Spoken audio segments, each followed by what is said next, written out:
हिंदू पौराणिक कथाओं के अनुसार महाभारत और रामायण के कुछ ऐसे पात्र हैं जो आज भी मौजूद हैं। कुछ को अपने अच्छे कर्मों के कारण अमर होने का वरदान मिला है, तो वहीं कुछ पात्र अपने कर्मों के कारण ही अमर होने का श्राप झेल रहे हैं। कौन है ऐसे रामायण और महाभारत के पात्र, तो आइए जानते हैं उनके बारे में। रामायण काल से लेकर महाभारत काल तक कुछ ऐसे प्रमुख पात्र हैं जिन्हें चिरंजीवी की श्रेणी में रखा जाता है, अर्थात वह अमर हैं। माना जाता है कि वह आज भी पृथ्वी लोक पर ही मौजूद हैं। आइए जानते हैं किसे आशीर्वाद और किसे श्राप के रूप में मिली थी अमरता। हनुमान जी रामायण के सबसे प्रमुख पात्रों में से एक हैं। उन्हें प्रभु श्री राम के प्रति अपनी अटूट भक्ति और निष्ठा के लिए जाना जाता है।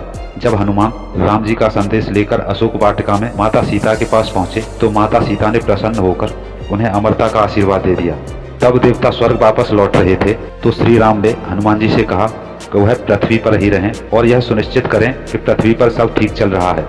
महाभारत जैसे कई ग्रंथों के रचयिता वेद व्यास भी अमर पात्रों में से एक हैं। वह सत्यवती और ऋषि पाराशर के पुत्र हैं।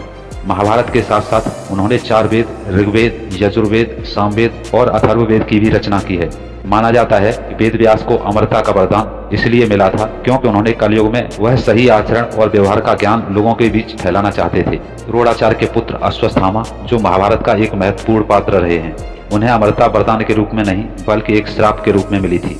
अपने पिता की मृत्यु का बदला लेने के लिए अश्वत्थामा ने पांडवों के पुत्रों की हत्या कर दी थी, जिसके कारण उन्हें भगवान श्री कृष्ण के श्राप का सामना करना पड़ा था। भगवान श्री कृष्ण ने उनके माथे पर से मणि को निकाल लिया था और यह श्राप दिया था कि दुनिया के अंत तक तुम इसी घाव के साथ पृथ्वी पर भटकते रहोगे। भगवान परशुराम को भगवान विष्णु का ही अवतार माना जाता है। उनका जन्म एक ब्राह्मण परिवार में हुआ था। वे भगवान शिव के अनंत भक्त थे। उनकी भक्ति से प्रसन्न होकर भगवान शिव ने ही परशुराम को अमरत्व का आशीर्वाद दिया था। परशुराम के बारे में कहा जाता है कि उन्होंने 21 बार पृथ्वी को क्षत्रियों से विहीन कर दिया था। रामायण के पात्र विभीषण भी रामायण के एक ऐसे पात्र हैं जो श्री राम के भक्त थे। रावण के भाई होते हुए भी उन्होंने राम के प्रति अपनी भक्ति नहीं छोड़ी। उनकी इसी भक्ति के चलते उन्हें भगवान राम से अमरता का आशीर्वाद मिला था। साथ ही भगवान राम ने रावण पर विजय पाने के बाद सोने की लंका भी विभीषण को ही सौंप दी थी। तो दोस्तों, यह इंटरेस्टिंग जानकारी आपको कैसी लगी हमें कमेंट करके जरूर बताएं, और ऐसे ही वीडियो के लिए वीडियो को लाइक और चैनल को सब्सक्राइब करें।